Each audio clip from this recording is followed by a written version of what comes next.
Hi, this is Steve, V6WZ. Up at the remote today. It's actually a pretty cold day. It's warmed up a bit. Right now it's minus 33 degrees Celsius. The low to last night was minus 38. Well, it's getting close to, for those of my American friends, that's close to minus the same, minus 38 or almost minus 40 Fahrenheit. It's really cold out here. Hey, look, the reason I'm out here, I'm going to do some experiments. Come and join me because I've had some interesting results with my beverage antennas, and I've always wondered about frozen ground and the effect of conductivity, and I've noticed some changes.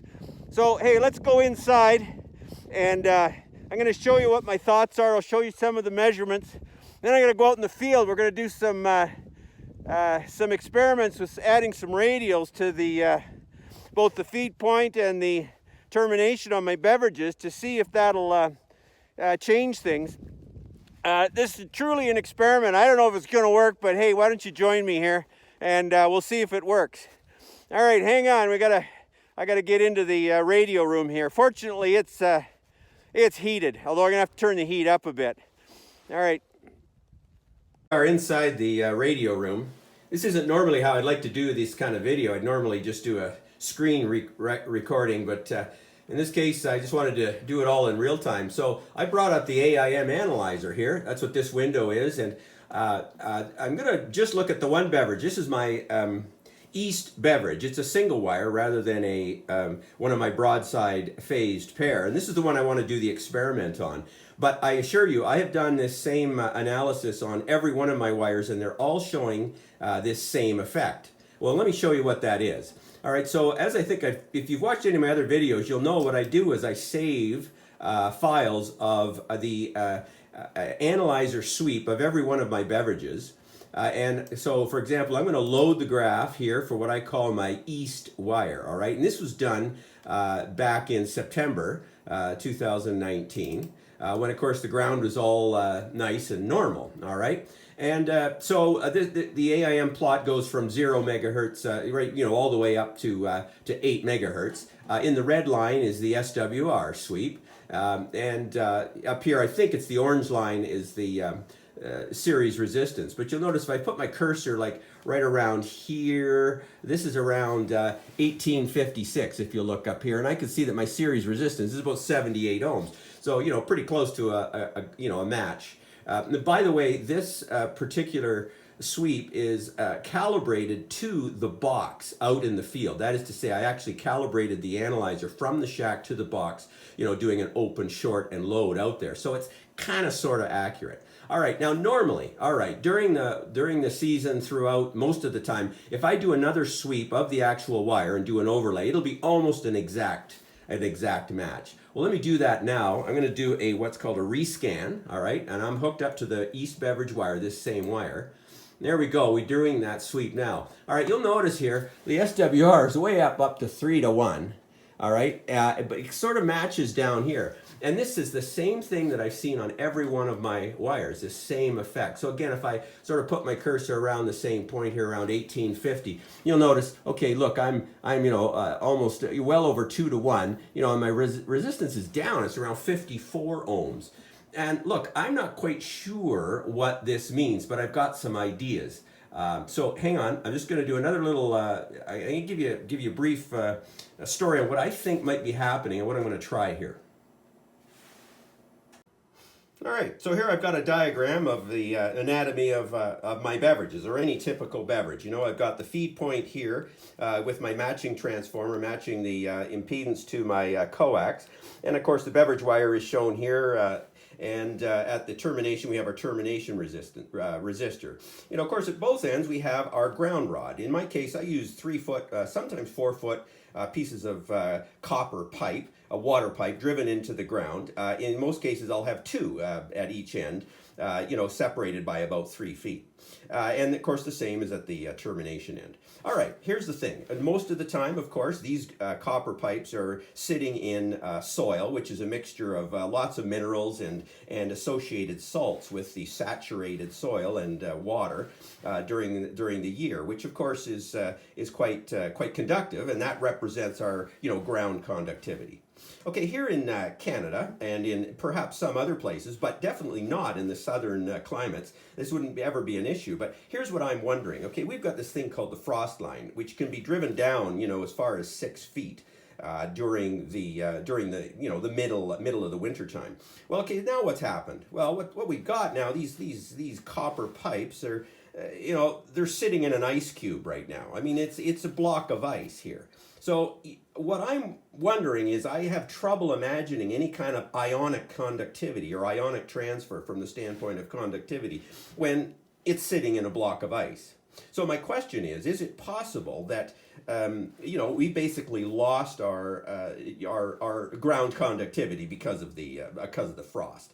I mean, the fact of the matter is, it's a little confusing because I just showed you my sweep, and for some reason my actual impedance on the 160 meter band at least is down around 55 ohms, which is a bit confounding, but perhaps that has something to do with the termination.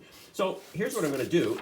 I'm gonna make up 4 radials. I'm gonna cut 4 pieces of just house wire. All right, I'm gonna solder them together here in the shack when it's warm, and I'm gonna put an alligator clip on them. And I'm going to go out and attach those and have them, just laying on the snow, okay? This would not be a permanent installation, but it's an experiment.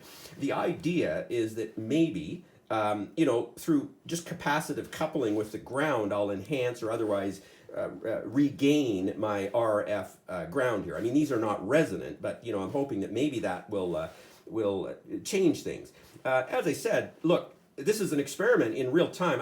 I don't know if this is going to work, but you join me for the ride here, and we'll see if it works. So I'm going to make these wires up now here in the shack out here at the remote, and then I'm going to head out in the field. I'll take you with me here, and I need to be pretty quick out there. It's as I said, currently minus 33 Celsius, and the wind chill is forecast to be up to minus 45, which it can be a bit dangerous, with wind chill like that. Your exposed skin can freeze in about 10 minutes. So, I'm going to have to be pretty quick. I'm going to go do that both at the termination, and at the feed point. Come back and let's do a couple more sweeps and see if there's any change. I mean, maybe there won't be.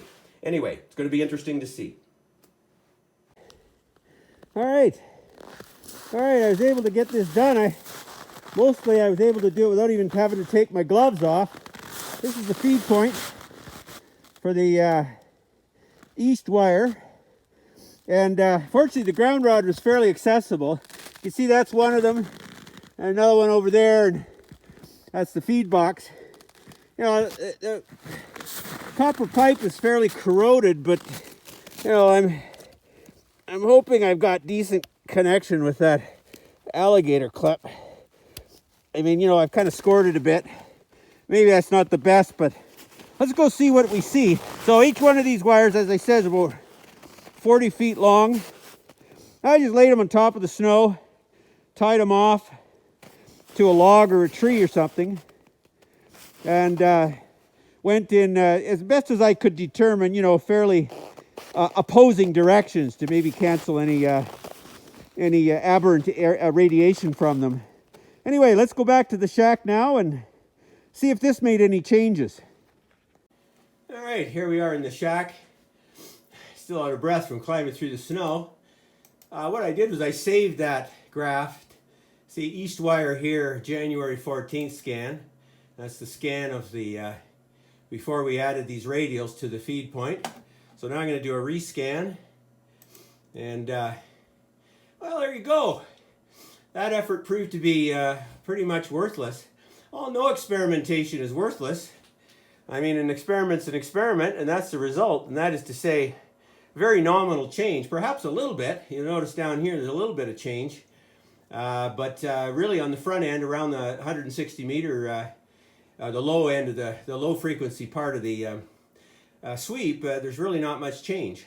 So look, I got thinking here, how about, I don't know, this might be not 100% consistent. Well, it's not consistent with my original plan, but you know what? Rather than going through the effort of cutting up another 4 set of radials, given that I saw no change here, how about I go and yank these radials off of the feed point, and then lug them down to the termination and install them there and see if there's a change. Given that there was no effect here on this feed point, or limited effect, I think I'm safe to say that we don't, they're not doing anything here. So let's just move them to the termination and see if that makes any difference. All right, let's head out there again. Okay, just an update. Before I pulled the wires off of the feed point, I did bring out some steel wool just to be sure, and I polished the rod and made sure I had a better connection, and I did a re-sweep, and no, it didn't make a difference. So it's not a poor connection. I just wanted to make sure I eliminated that possibility. All right, I'm going to pull these wires off and head down to the termination. All right.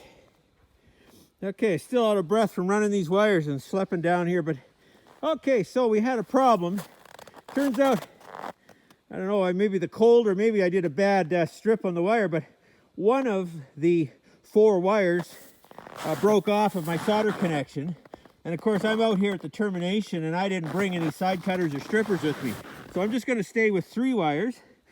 Anyway, this is the termination point, and I also cleaned the copper with some steel wool, so I made a better connection, or I've got confidence in the connection. So I've got 3 wires, so they're sort of quasi-symmetrical, but of course, because there's 3, they're not geometrically opposing, to the extent, maybe there could be some issues with, them not canceling radiation.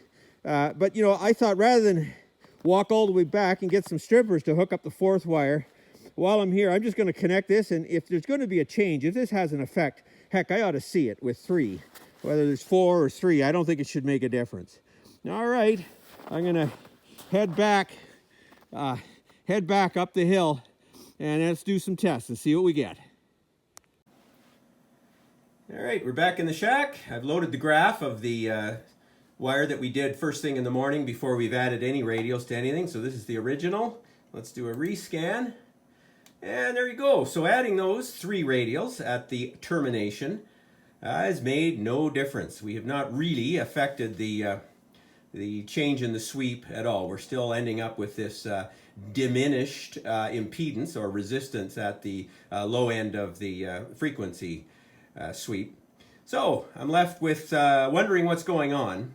I'm going to be thinking about this for a little while. One thought that I did have, well, I got a couple thoughts. One could be that rather than there being a change in the actual resistance, as it were, because of the frozen, the conductivity at the ground rods, I wonder if perhaps the entire change of resistivity and the ground quality, as it were, along the entire length has changed such that it's changed the overall characteristic impedance of the beverage. Well, I don't know. I mean, that's a possibility. Here's another thing I'm thinking of, and I got to do some calculating and some online research, but what is the temperature coefficient of this, galvanized steel wire? I'm going to do some research and look at different metal types and the effective temperature. If I come up with anything of interest, I'll maybe include that at the end of the video. Hey, one other thing I want to be clear. I mentioned at the outset, guys, that this is, I'm testing the East Beverage wire, but I said that this is the same on all the wires. In fact, let me do that. I'm going to do that right now, just so you can see what I'm talking about here. I'm going to load. Let's look at the southeast wire. Okay, I'm going to load that graph. So this is what the southeast wire should look like. I'm going to go over here to my beverage controller on my main PC that I use. So I'm going to select the southeast beverage. So now we got that wire here. And now let's do a rescan on this wire. And look at that, same thing, exactly the same thing is happening here. Down at the lower end, we've got, more like 50 ohms of series resistance, down in the low frequency end. So, and I've done this on all 12 of them. So I just want to be clear with you guys, this is not specific, like there's something wrong with this particular wire. It's happening to all of them. Alrighty guys, I'll let you go. If I think anything else to add at the end of the video here, if there's enough time, I might do that. But look, I hope you enjoyed the adventure with me. You could say it's a failed experiment, but I don't think any experiment is failed. I mean, I've eliminated this as the possibility, and I wanted to do it this winter. I didn't want to go out there this summer and add sort of these radials to the termination and the feed box and all my beverages, thinking that it might help, when I think I've given pretty good evidence that that's not the issue here. Talk to you later, guys. Steve, V6WZ.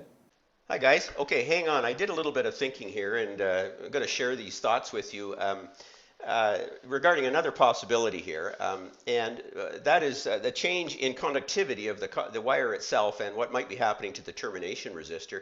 I have another video that I encourage you to watch if you haven't seen it before, but I actually, in the field, made measurements of the Beverage wire, and in fact, the exact wire that I was doing this experiment on, and measured the exact impedance of the wire yeah, in the field, as I say. I also explained basic, the anatomy of a beverage in terms of it, being described as a transmission line with the beverage wire itself at some height above the ground being one half of the transmission line and the other half being made up of the ground, kind of just like a piece of coax. And the key is to terminate that in its characteristic impedance. And we can calculate the characteristic impedance. It's quite simple. It's a function of the height above ground and the diameter of the wire.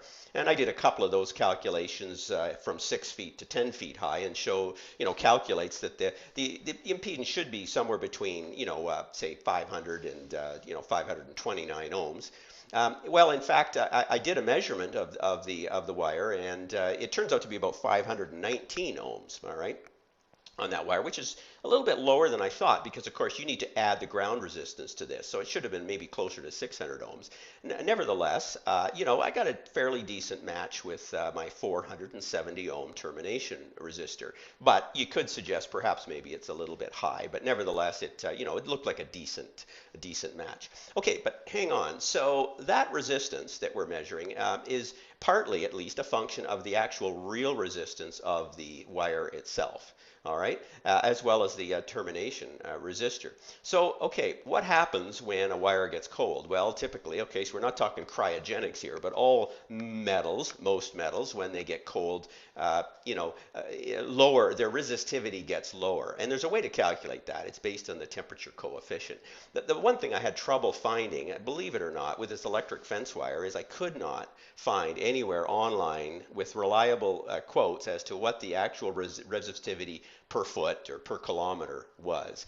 So I've done some estimations anyway, and I kind of estimated based on some numbers I was able to find that perhaps this 920 foot long piece of wire has an original resistivity about 50 ohms. Well, I've done two measurements, one at 50, or calculations, one at 50 ohms, and well, what if it started at 100 ohms? Well, what we can do is using what's called the temperature coefficient, which is a function of the metal, and I'll talk about that in a minute. If we start at 20 degrees Celsius and then go down to minus 30, that's our 50 degrees Celsius temperature change that I've been experiencing. What that says is that our final resistivity of that wire would, drop to 40 ohms. In other words, 10 ohms lower. Did the same thing starting with an original 100 ohm resistance of the wire. Well, it would drop to 20 ohms. Again, this is using the temperature coefficient of copper. You'll see they're quoted down here in this chart. All the different metals are kind of comparable, kind of similar, except one thing that stands out is iron. Steel. Well, of course, the wire I'm using is galvanized steel, but of course it's coated in a zinc and other alloys. It could even be cadmium for all I know. But anyway, just as a sensitivity measurements, what if I used the temperature coefficient of iron? Well, that would still, that would only change this to, instead of 20 ohms lower, 25 ohms lower. All right, so lowering this temperature could drop our resistivity anywhere from 10 to 25 ohms. So therefore, if that happened, that's not a lot, but nevertheless, let's say that now our surge impedance has dropped 20 to 25 ohms. Well, what that would mean is we require a lower termination resistor. We need even a lower resistance value. Well, here's the very interesting thing I discovered. These are the resistors I'm using. They're a ceramic device, and the reason we've selected a ceramic device is because you notice here they've got short time overload ratings because of the ceramic. They're a little bit less sensitive to high overstress on a voltage, and perhaps this can help survivability with a lightning hit.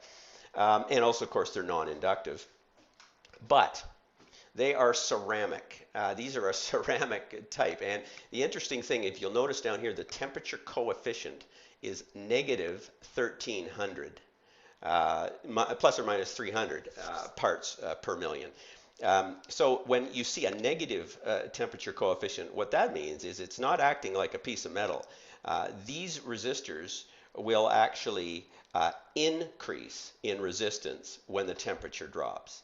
So, I mean, I could do the math myself, and I did, but there's also an online chart here by the Vishay company. You can find this online. So you can use this online calculator. So my resistors are 400 and, well, I'll show you in a minute. I actually measured this, but, you know, I measured one of them at 479 ohms instead of 470. But we can then input the you know, the temperature coefficient range anywhere from 1,000 to 1,600. Of course, that's because, you know, this is their plus or minus range. You know, it's 1,300 plus or minus 300.